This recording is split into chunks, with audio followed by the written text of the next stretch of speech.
Guys, it was definitely time for a new kettle. Mine was looking a little bit banged up and a little bit nasty. So I went for the classic Russell Hobbs. You can't go wrong with it. Been around for like 70 years for a reason. Let's get this one unboxed.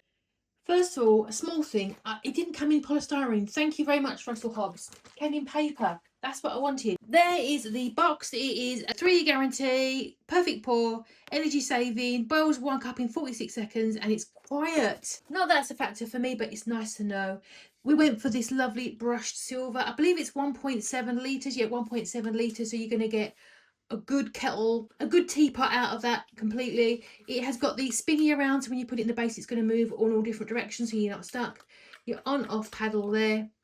Yeah, really nice brushed silver, nice wide lid, beautiful. And here we've got the base.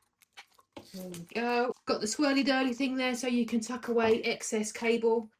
Obviously you get your instruction manual, but really it's a kettle, so you shouldn't really need it, but it does tell you bits and bobs on there. That's interesting.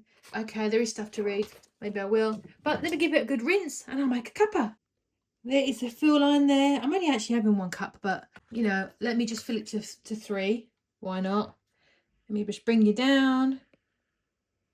There you go. Look at that lovely blue light. Already going for it straight away. Just turned it round and there's an extra blue light there. I didn't know it's not on the other side. Here we go. It's taken about 50 to 60 seconds to do a 3-cup boil. Got the nice blue light on the front there, the blue there. You can actually just see it through the spout a little bit there, which is a nice little touch. I think it's really nice. It's doing its job. It's boiling water, as you can see, and clicked off. Perfect.